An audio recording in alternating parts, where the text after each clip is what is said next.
دیکھو انوار رمضان،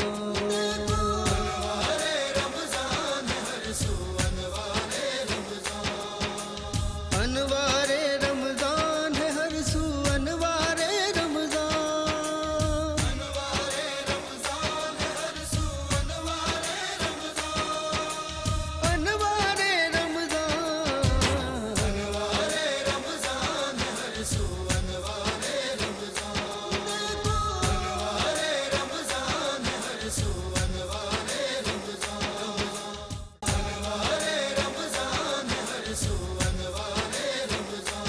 دیکھو انوار رمضان،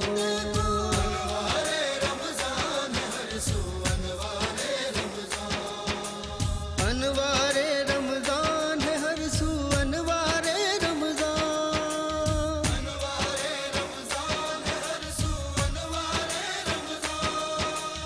انوار رمضان۔ السلام علیکم ورحمۃ اللہ وبرکاتہ۔ Brunch time with doctor Faheem کی رمضان ٹرانسمیشن میں آپ کو خوش آمدید۔ امید ہے کہ آپ کے روزے اچھے جا رہے ہوں گے۔ ہمارا پروگرام کا مقصد، سلوگن، ٹیگ لائن تو آپ کو پتہ ہی ہے کہ آپ کو ان تمام اختلافی سوالات کا آپ کے اپنے عالم سے ہم جوابات دلا سکیں، اور ایک ایسی محبت کی فضا کے ساتھ یہ بات کر سکیں کہ ہم کہیں کہ پورے پاکستان میں، پورے دنیا میں جب یہ پروگرام دیکھا جائے تو پتہ چلے کہ پاکستان کتنا پرامن ہے اور یہاں کے علماء کتنے پرامن ہیں اور اپنا اپنا ورڈک بھی دیتے ہیں۔ لاسٹ پروگرام میں ہم بات کر رہے تھے نماز تراویح کی، تہجد کی، اور ہماری بات ہوئی اذان کی۔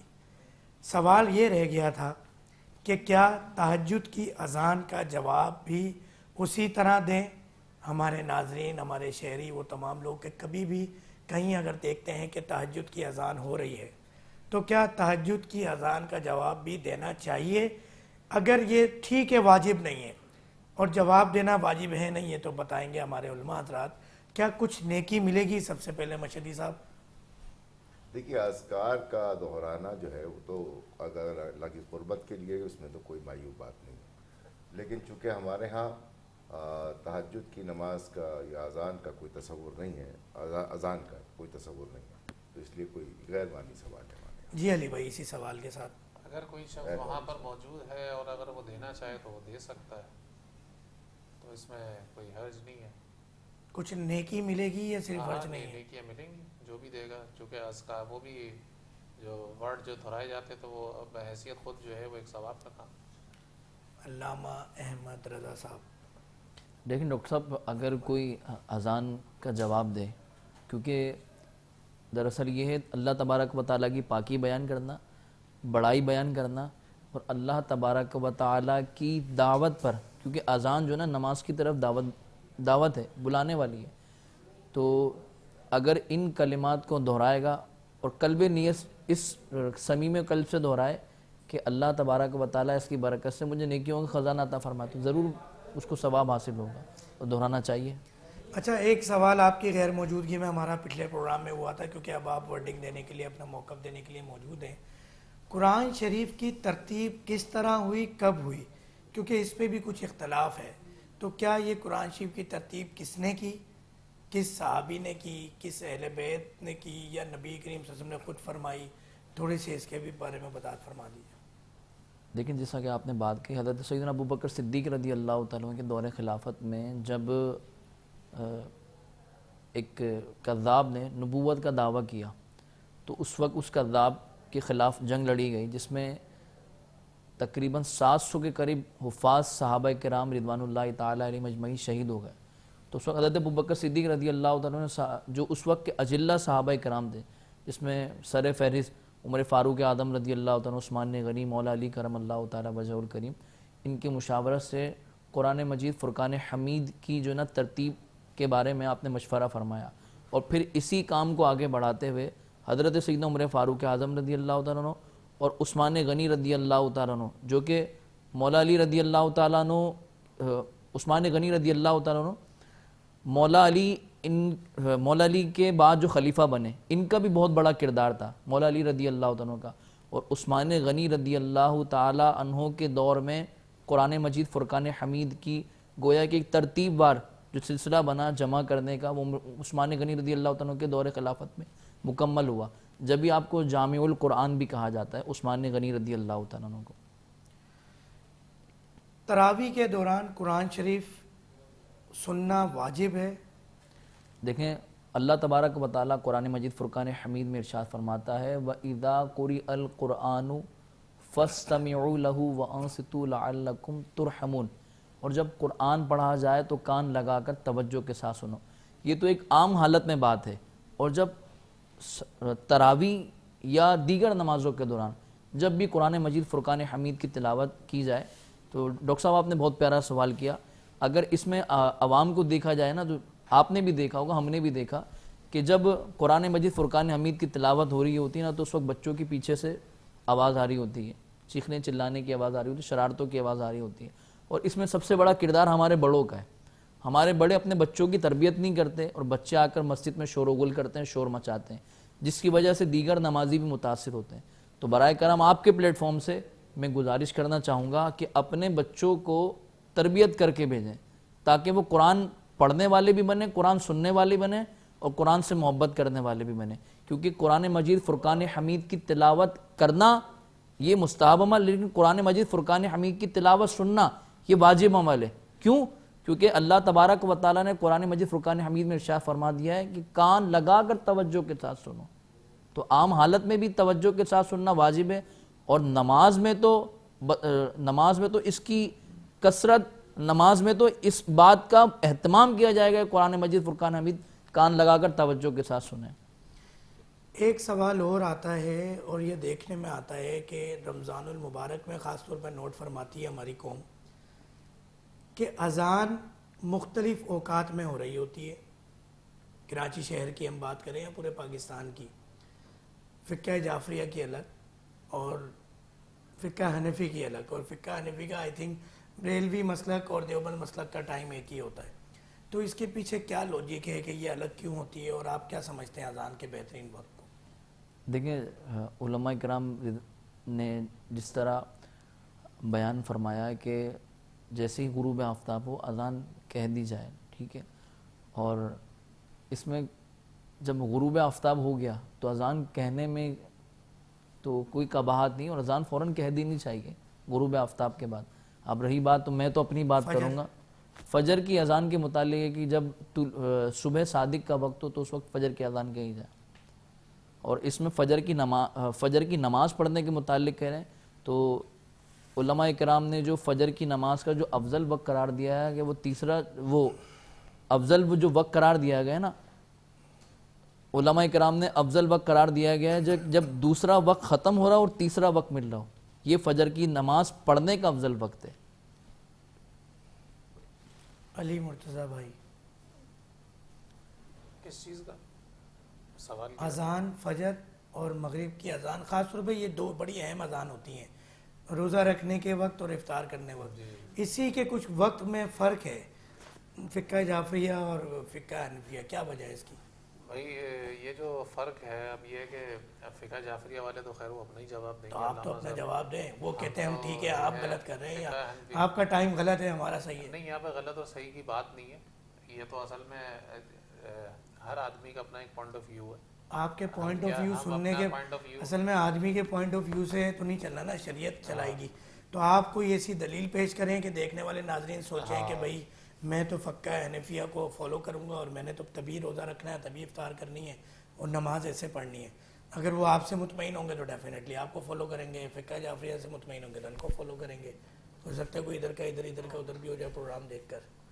نہیں، یہاں تو خیر کوئی مقابلہ نہیں ہے، اور نہ ہم یہاں پہ کسی مناظرے کے لیے بیٹھے نہیں، مقابلہ اپنے اندر ہے کہ کیا میں شریعت کو فالو کر رہا ہوں، کیا میں صحیح دین پہ عمل کر رہا ہوں، کیا فقہ جعفریہ ٹھیک ہے، فقہ حنفیہ ٹھیک ہے، یا بریلوی مسلک ٹھیک ہے، دیوبند ٹھیک ہے، اہل حدیث بھائی ابھی ہمارے ساتھ موجود نہیں ہے، تو آپ اپنا ورڈکٹ پیش کریں، تو یہ تو عوام کا۔ اور جیسا کہ قرآن کا جو بیسک طور پر جو روزہ رکھنے کا جو اصول ہے وہ یہی ہے کہ صبح صادق کے وقت جو ہے وہ روزے کی جو ہے وہ ابتدا ہے دن کے، اور غروب آفتاب کے وقت جو ہے وہ کیا نام ہے افطار جو ہے وہ کیا جاتا ہے۔ اب اس میں جو ہے جو قرآن مجید کے اندر جو فرمایا گیا ہے کہ بھائی روزہ رکھنا کہ یا ایھا الذین آمنوا کتب علیکم الصیام کما کتب علی الذین من قبلکم لعلکم تتقون. اب اس میں جو روزے کی جو وہ پیمائش جو بتائی گئی ہے وہ یہ بتائی گئی کہ بھائی صبح صادق سے لے کر غروب آفتاب تک. صبح صادق سے لے کر اب یہ کہ صبح صادق کے اندر جو ہے وہ کیا نام ہے اس میں ہے کہ وہ کیا ہے کہ کیا ہے. ایک ہوتی ہے صبح کاذب، ایک ہوتی ہے صبح صادق. صبح کاذب جو ہے وہ یہ کہا جاتا ہے کہ جس کے اندر جو ہے وہ چاروں طرف جو ہے ایک اگر مثال کے طور پر آسمان میں اگر روشنی ڈالی جائے اور نظر ڈالی جائے چاروں طرف ایک وائٹ کلر کی جو ہے وہ ایک سیناریو سا بنتا ہے. جبکہ اگر صبح صادق کا وقت ہوتا ہے تو ایک بالکل لکیر سی جو ہے وہ لمبی جا رہی ہوتی ہے. تو اس کو جو ہے وہ تقریباً صبح صادق جو ہے وہ تقریباً کہا جاتا ہے. تو اس میں جو ہے وہ یہی ایک جو ہے وہ جب یہ وقت جو ہے وہ تقریباً جب داخل ہو جائے تو یہ دن کی ابتدا شروع ہو گئی تو اس وقت کھانا پینا جو ہے وہ انسان جو ہے وہ روک دے.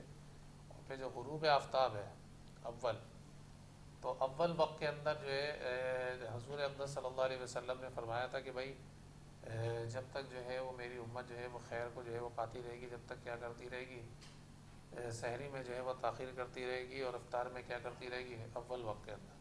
تو لہٰذا فوری ہی جیسے کہ نام ہے غروب آفتاب ہوتا ہے تو اسی وقت فوراً ہی کیا کر لینا چاہیے، افطار کر لینا چاہیے. جی مشہدی صاحب. بسم اللہ الرحمن الرحیم. دیکھیے صبح صادق کا وقت طے کرنا، اس کے لیے پاؤں کے پھٹنے کا، پہلی پاؤں کی پھٹنا، روشنی کا ظاہر ہونا، اس سے متصل اس سے پہلے یہ فجر کا وقت. قرآن مجید میں موجود ہے کہ کھاؤ اس وقت تک، سحر کے لیے، افطار کے لیے حکم نہیں ہے، سحر کے لیے خاص طور پہ تاکید کہ پاؤں پھٹنے تک کھا سکتے. تو گویا فجر کا بھی وقت وہی ہے اور روزے کی ابتدا کا بھی وقت وہی ہے. آپ اس وقت فجر بھی کریں اور وہیں سے روزہ شروع. روزہ جب ہوتا ہے فجر سے مغربین تک، جیسے آپ کا کوئی وقت ہے 2 بجے شروع ہوا اور 4 بجے ختم ہو گیا، اس طرح روزہ شروع ہوتا ہے فجر سے اور مغرب تک. فجر کا وقت میں نے بتایا کہ پاؤں پھٹنے سے پہلے بالکل متصل، وہاں سے روزہ بھی شروع ہوا، وہی وقت فجر کا. غروب کا معاملہ یہ ہے کہ غروب ہوگا تو آپ کو کم سے کم یہ رواں نظر نہیں آئے. ایک عام آدمی کو بتا رہا ہوں، ہاتھ کا رواں نظر نہ آئے، اتنی سیاہی آ جائے، سیاہی اتنی غالب آ جائے یہاں زمین پر جہاں موجود ہیں. یہ ہے مغرب کا وقت. تو روزہ شروع ہوتا ہے فجر سے اور مغرب تک. اب چونکہ مغرب ہو چکی تو روزہ تو خود بخود ختم ہو گیا. اول وقت ہے کہ نماز پڑھ لیجئے. تو ہم فقہ جعفری افطار نہیں کرتے، پہلے اول وقت کو مغربین کو پڑھتے. مغرب کی نماز پڑھتے ہی جس نے مغرب پڑھ لی تو اس کے لیے عشاء کا وقت شروع ہو گیا، تو ہم عشاء بھی ساتھ ہی پڑھ لیتے، پھر بعد میں افطار کرتے ہیں. روزہ تو ہمارے ہے ہی نہیں نا، وہ تو شروع ہوا مغرب سے، وہ فجر سے اور مغرب پہ ختم ہو گیا.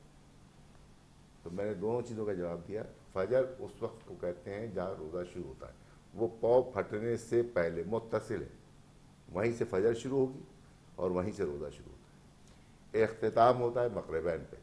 مغربین کا ایک عام آدمی کے لیے جہاں موجود ہے وہ دیکھے، اپنے ہاتھ کو دیکھے، اس پہ روئیں کو دیکھے، یہ نظر نہیں آ رہا تو یہ مغرب کا وقت داخل ہو گیا. لیکن اب چونکہ گھڑی آ گئی ہیں تو سامنے یہ چیز موجود ہے.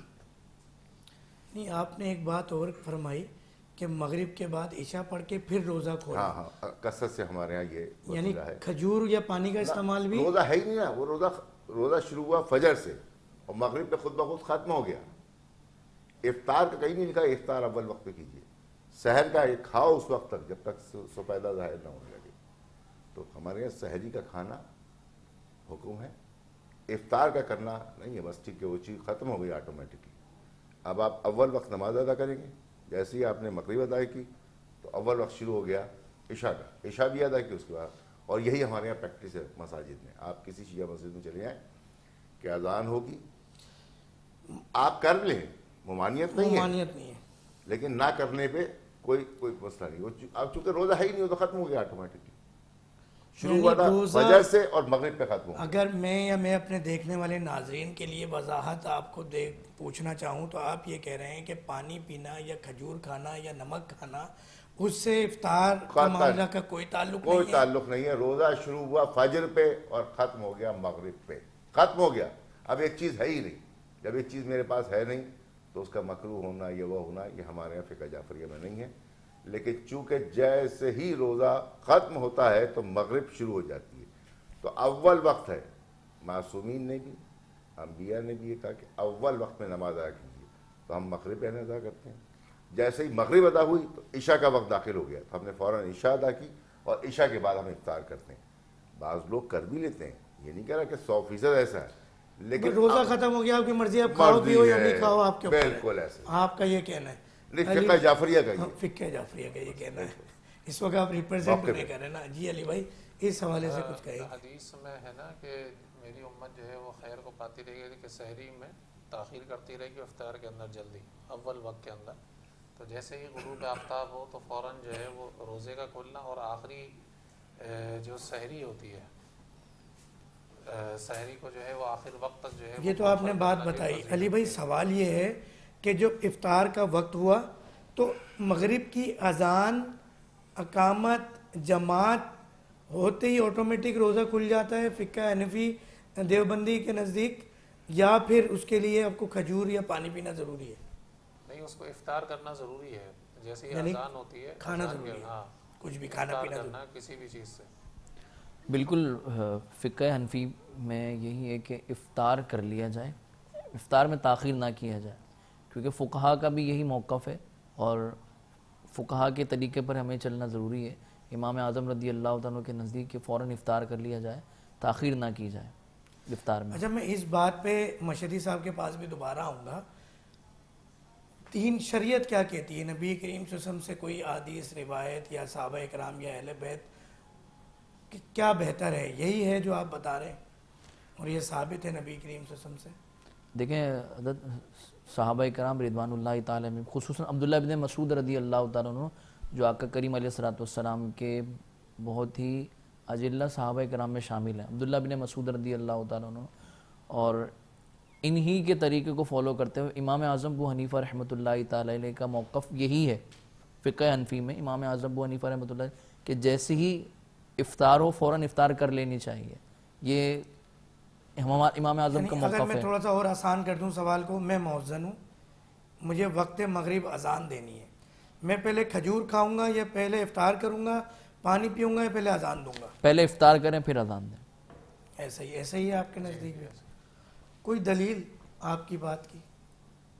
ہمارے یہاں معصومین علیہ السلام سے تواتر کے ساتھ یہ فعل موجود ہے، اور کہ آپ نے پہلے نماز ادا کی اور اس کے بعد افطار کی. مسلسل ہے، متواتر ہے. اچھا، اب اگلا سوال یہ پیدا ہوتا ہے کہ اگر اچھا یہاں تو مذائقہ نہیں ہے، آپ افطار کر بھی سکتے ہیں، ہاں کر لیں، کوئی کوئی مذائقہ مذائقہ نہیں ہے. اگر کوئی اذان مغرب کا وقت ہو جائے تو وہ ایک تو تھوڑا سا اس کا یہ بھی جواب دیجیے گا، جیسے انہوں نے سحری اور یعنی فجر اور مغرب کا ایک وقت بتایا روئے کے حوالے سے یا صبح صادق کے حوالے سے، اس پہ بھی تھوڑا سا وضاحت دیجیے گا مزید. اور یہ بتائیے گا کہ اگر وقت افطار ہو گیا، میں نے نہ کھجور کھائی نہ پانی پیے، میں نے اذان دے دی یا میں نے اقامت کہہ دی یا میں نے نماز پڑھ لی، اس کے بعد میں افطار کرتا ہوں، تو کیا میرا روزہ قائم رہے گا اور اس کا ثواب ملے گا یا مکروہ یا گناہ کی کیفیت ہوگی؟ اگر مثال کے طور پر نہیں کرتا اور تھوڑا سا جو ہے وہ لیٹ کر دیتا ہے تو یہ غیر افضل طریقہ ہے، لیکن یہ نہیں ہوگا کہ اس کا روزہ خراب نہیں ہوگا، روزہ تو ہو جائے گا اس کا. لیکن اگر بہت زیادہ اس میں باقاعدہ جو تاخیر اگر وہ کرتا ہے تو پھر کہنا میں مکروہ کی طرف. نہیں، تاخیر دو قسم کی ہوتی ہیں. ایک تو وہ عبادت میں اذان کا جواب دینے میں، اکثر ہم نے بھی کچھ پروگرام میں دیکھا ہے، مگر میں نے بات تو آج پہلی دفعہ سنی علامہ صاحب سے، کہ ہم نے کچھ پروگرام میں دیکھا ہے، کچھ بزرگان دین کو دیکھا ہے مختلف مسالک کے، صرف میں فقہ جعفریہ کی بات نہیں کر رہا، کہ جب اذان شروع ہوتی ہے تو وہ افضل اس بات کو کہتے ہیں کہ جیسی اذان شروع ہوئی وہ ادب سے بیٹھ کے اذان کا جواب دیتے ہیں اس کے بعد اقامت کا معاملہ ہوتا ہے، نماز ہوتی ہے، اس کے بعد روزہ کھولتے ہیں. اچھا کچھ ہوتے ہیں کہ صرف کھجور پانی یوز کرتے ہیں اور باقی یہ ساری ترتیب کر کے باقی افطار کرتے ہیں. تو وہ تاخیر اس لیے نہیں کر رہا کہ وہ کرکٹ کھیل رہا ہے، کوئی کاروبار کر رہا ہے، سو رہا ہے، فالتو باتیں کر رہا ہے، دنیاوی امور میں نہیں ہے وہ. بلا ضرورت جو ہے وہ اس میں تاخیر نہیں کرنی چاہیے، خواہ بلا ضرورت. آپ کیا کہتے ہیں اذان کا جواب دینا، اقامت، نماز، یہ تاخیر کے زمرے میں آئے گا یا نہیں؟ نہیں کیا چیز اقامت نہیں، حناف کے نزدیک تو یہی ہے کہ فوراً جیسی وقت ہو، یعنی نماز سب چیزیں بعد میں، اذان کا جواب بھی بعد میں، اذان تمام جیسے چیزیں بعد میں. ہو گئی تو سب سے پہلا جو کام ہے وہ یہی ہے کہ افطار جو ہے وہ انسان جو ہے وہ سب سے پہلے اور کرے. تعین وقت کا فجر کا اور مغرب کا، جس طرح علامہ صاحب نے بتایا، کوئی بھائی آپ کے حدیث نزدیک؟ کے قرآن کے اندر وہ اتم الصیام الی اللیل کہ نماز جو ہے روزے کو جو ہے وہ پورا کرو رات تک. اچھا اس میں جو الہ لفظ الہ ہے تو اس کے اندر قاعدہ یہ ہے کہ اگر ما قبل ما بعد کی جنس سے نہ ہو تو وہ اس میں شامل نہیں ہوتا. کیا مقصد یہ ہے کہ جو صوم ہے وہ آپ نے جو ہے وہ رات تک، یعنی کہ بالکل جو رات کی جو ابتدا ہے جیسی وہ شروع ہے تو اس تک جو ہے وہ آپ نے جو ہے وہ کمپلیٹلی کرنا ہے. تو لہٰذا جیسے ہی وہ فوراً ہو تو افطار کرنا کوئی نہیں، صرف وہ نہیں جیسے ہے ایک ورڈ کا استعمال کیا روئیں والا، اس طرح کی کوئی دلیل فجر کے لیے اور مغرب کے لیے؟ نقلی دلیل ہم نے تو آپ کو نقلی دلیل دے دی جو کہ نام ہے قرآن اور سنت سے ڈائریکٹ. تو اس کے لیے تو سب سے پہلے جو نقلی دلیل ہے، عقلی دلیل کی اس کے لیے کوئی کہنے میں ضرورت ہے ہی نہیں. ایک عام آدمی، میرے پاس گھڑی نہیں ہے، ہاں اب میں کیسے تعین کروں کہ اس وقت فجر کا وقت ہو گیا ہے، میں نے سحری چھوڑ دینی چاہیے؟ پھر میرا ایک بڑا دلچسپ سوال بھی ہے کہ ہم بچپن سے پی ٹی وی پر دیکھتے آ رہے ہیں، اذان مکمل ہوتی ہے فوراً حدیث آ جاتی ہے خوب کھاؤ پیو، یہاں تک کہ رات کی سیاہی صبح صادق کی سفیدی سے الگ نہ ہو جائے. مجھے جو یاد پڑتی ہے کمال اللہ معاف کرے. تو یہ سوال بہرحال دوسرا ایک دلچسپ بات ہے کہ یہ اذان کے بعد ہی یہ کیوں کہتے ہیں؟ تو تھوڑا سا اس پہ نہیں کہتے آپ کہ لوگ جو ہے وہ انتشار اور اختلاف اور پریشان کیا رہا ہم کھائیں یا روکیں؟ تو نہیں دیکھیں، میں ابھی آؤں گا، نہیں میں اس پر جواب دیتا ہوں. میں پہلے علی بھائی سے ٹھیک ہے ٹھیک ہے، آپ ان سے کنٹینیو کریں. علی بھائی میرے پاس گھڑی نہیں ہے، میرے پاس کیلنڈر نہیں ہے، میں اس وقت ہوں مثال کے طور پہ میں مدینہ شریف کا سفر کر رہا ہوں، میں دبئی سے مدینہ کا سفر اکثر بائی روڈ کرتا ہوں. اب میں نے یہ اکثر ہمیں پریشانی بھی ہوتی ہے نماز پڑھنے میں کہ بھائی ٹائم ہوا یا نہیں ہوا. تو اگر وہ فجر کا وقت ہو یا افطار کا وقت ہو مغرب کا، میں کیسے تعین کروں، اندازہ لگاؤں کہ بھائی فجر ہو گئی ہے، اب مجھے سحری چھوڑ دینی چاہیے، یا افطار ہو گئی ہے مجھے افطار کر لینی چاہیے، مغرب ہو گئی ہے؟ بھائی آج کل اب یہ کہ آپ کو کس طریقے سے آپ کو پتہ چلے گا، تو آج کل تو جدید دور ہے، بہت سارے حالات اس طریقے کے جو نہیں ہے نا. اب میں نے جو میرے پاس موبائل میں جو ٹائم موجود ہے وہاں انٹرنیٹ نہیں چل رہا. دنیا کا سب سے بڑا صحرا ہے، صحرا پہ ہائی وے ہے سعودیہ کے اندر، جب آپ دبئی سے جاتے ہیں مکہ مدینہ کی طرف ریاض کے بعد، وہ بڑا لمبا سفر ہے، ریاض سے پہلے یعنی ریاض اور دبئی بارڈر، یا قطر کویت دبئی بارڈر. اب وہاں پر آپ کو نہیں، نہ آپ کی نیویگیشن کام کرتی ہے. اکثر سنا ہوگا لوگ بھٹک جاتے ہیں، کہ انڈین فلم بھی آئی تھی پڑوسی ملک کی. تو اب میں کیسے اندازہ لگاؤں؟ یہ تو جدید دور کی بات آپ نے کر دی، جدید دور سے پہلے کیسے تعین کیا جاتا تھا؟ میں بڑا لمبا سوال کر دیا. مغرب کے وقت کا، مغرب یا فجر میں کیسے اندازہ مغرب لگاؤں؟ کے اندر یہ کہ سورج جو ہے متغیر ہو جائے، غروب آفتاب جو ہے وہ واضح طور پر جو ہے وہ نظر آتا ہے. اور جہاں تک جو ہے متغیر کا لفظ متغیر یعنی کہ تبدیل ہو جانا، بالکل غروب آفتاب کا آفتاب رنگت تبدیل ہو جانا سورج کی، ڈوبتا ہوا خود ہی نظر آ جاتا ہے جب انسان سہارا وغیرہ ڈوبنا شروع کرتا ہے تو مغرب کا وقت شروع ہو جاتا ہے. جی جی یعنی اگر یہ گول سورج ہے اور وہاں سورج بڑا صاف نظر آتا ہے، جی جی تو جو اس کے آخری جو بارڈر ہے اگر وہ ڈوبتا نظر آ رہا ہے جی تو سمجھ لیں کہ مغرب کا وقت شروع ہو گیا آپ کے نزدیک. اور اصل صبح صادق اور آپ کے نزدیک مکمل ڈوب جانے کے بعد ہے آئی تھنک. صبح صادق جو ہے وہ ایسا جو کہ نام ہے صحرا وغیرہ کا اور جو گاؤں وغیرہ کا ہوتا ہے تو اس میں بالکل باریک سی لکیر جو ہے وہ بیچ میں آ جاتی ہے وائٹ کلر کی. یہ وہی کہہ رہے ہیں پاؤں پھٹنے والی ہاں بات ہوئی تو وہ صبح صادق جو ہے وہ کہلاتی ہے. مگر اگر ایسا ہے تو ان کے اور آپ کے ٹائم میں فرق کیوں ہے اتنا؟ یہ بھی پاؤں پھٹنے کی بات کر رہے ہیں. حضرت دیکھیں ان ہے کا وہ کیوں نہیں ہے، وہ ان کا اپنا موقف ہے، ایک ہمارا اپنا ایک موقف ہے. ہمارے ہاں دیکھیے علماء نے شریعت تو میں نے بیان کر دی، علماء فقہا یہ کہتے ہیں ہمارے یہاں بھی کہ تھوڑا سا احتیاط، 2 منٹ 3 منٹ کا 5 منٹ کا وقفہ کرنے، 8 منٹ کا وقفہ کرنے، احتیاط. لیکن شریعت یہ کہتی ہے کہ پاؤں پھٹنے تک، اس سے پہلے بالکل متصل، جیسے ابھی آپ نے کہا کہ کھاؤ اس وقت ریڈ لائن. ریڈ لائن، تو وہی وقت ہے فجر کا, وہی وقت ہے روزے کی ابتدا کا. دیکھیں حضرت, سب سے پہلے تو آپ کے اعتراض کی طرف آؤں گا میں, کہ آپ نے کہا کہ علماء تو نہیں, اس میں تو نہیں روکتے, کیوں نہیں روکتے علماء کہ انتشار پھیلے گا یا یہ وہ. دیکھیں علماء تو کہتے ہیں کہ بھائی جب وَأَتِمُّوا الصِّيَامَ إِلَى اللَّيْلِ, قرآن مجید فرقان حمید کی جس طرح انہوں نے روایت آیت مبارکہ بیان فرمائی کہ روزے کو پورا کرو رات تک, ٹھیک ہے, جیسے ہی رات ہو ویسے ہی جو ہے نا افطار کر لو. اب آپ نے کہا کہ اس میں لوازمات کا اہتمام کیا جاتا ہے, تو علماء اس میں تو منع نہیں فرماتے. دیکھیں وہ لوازمات جو ہے نا مباحات میں شامل ہیں, مباح کام میں شامل ہیں, علماء جب ہی منع نہیں فرماتے. ورنہ کب علماء نے حکم دیا ہے اس عوام کو بھائی جو ہے نا جب افطار ہو تو آپ فوراً جو ہے نا کباب سموسوں پر ٹوٹ پڑو؟ کس عالم نے کہا ہے؟ کسی بھی فقہ سوال میں سے یہ تھا نہیں, مگر آپ جواب نہیں حضرت, آپ نے جو اعتراض چھیڑا تھا نا, میں اس پر بات کر رہا ہوں, ٹھیک ہے. غلط تھے. نہیں میں بالکل صحیح سمجھا, میرا ہو سکتا ہے میری سمجھ میں جو ہے نا آپ کی وہ بات جو ہے قابل احترام ہے, لیکن سر بات دراصل یہ ہے, آپ نے یہ کہا نا کہ آپ نے تہجد کی بات پر آپ نے یہ بات کہی نا کہ بھائی علماء اس میں منع کیوں نہیں کرتے, اس میں انتشار پیدا کرتے. علماء اس میں نہ تو منع کرتے ہیں, نہ علماء اس لوازمات کا حکم دیتے ہیں. کسی بھی مکتبہ فکر کے, بھلے فقہ جعفریہ کے عالم ہو یا فقہ حنفیہ کے عالم ہوں یا کسی بھی فقہ مسلک سے تعلق رکھنے والے ہوں, انہوں نے کبھی بھی حکم نہیں دیا کہ آپ ان مباحات کو چھوڑ دو, یا کبھی بھی منع نہیں کرا, ٹھیک ہے. تو یہ تو ایک بات نہ سمجھ میں آنے والی ہے کہ آپ نے جو اس پر بات کہی نا کہ بھائی علماء جو ہے نا اس سے کیوں نہیں روکتے. مباح چیز ہے, اب بندہ کھا رہا ہے تو اس کو کیوں روکے. سوال پہ آ جاتے ہیں. جی جی سر میں بالکل. آپ کو اس پہ بھی کلیئر کروں گا. اذان ہو گئی یا وقت مغرب ہو گیا, پہلے پانی پینا ہے, کھجور کھانا ہے, یا اذان کا جواب دے کے نماز پڑھنی ہے؟ پہلے افطار کر لیں, اس کے بعد اذان کا جواب دیں.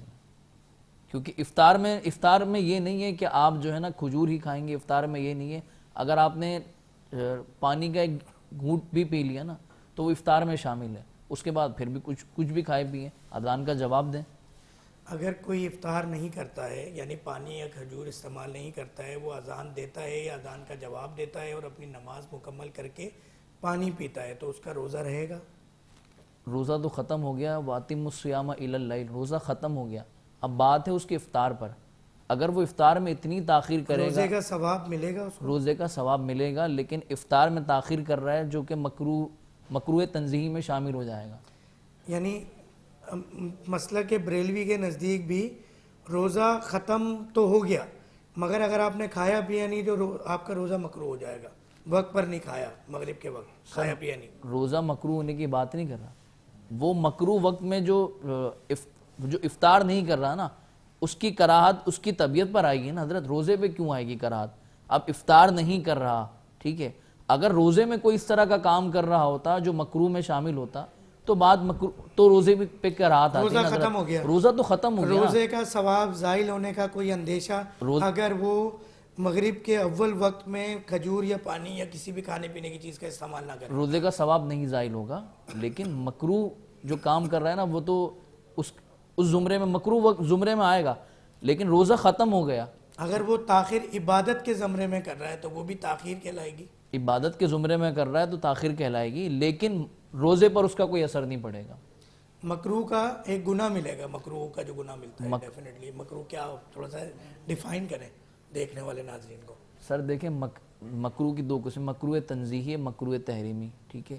مکروہ تنزیہی وہ عمل کہ جو ناپسندیدہ ہو, جیسا میں علماء نے بیان کر دیا کہ بھائی یہ کام جو ہے نا آپ کو کرنا ہے, اب وہ بندہ نہیں کر رہا, صحیح ہے, لیکن شریعت کے منافی اس طرح چلے جائے کہ مکروہ تحریمی وہ کہ جو حرام کے قریب ہو یا گناہ کے قریب ہو, مکروہ تحریمی وہ ہے.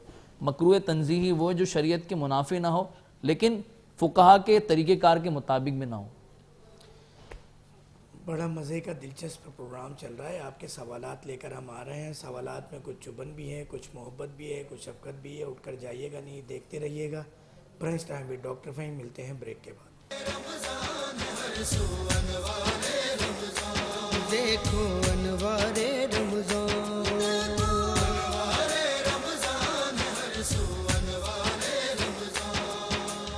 انوار رمضان ہے ہر سو, انوار رمضان,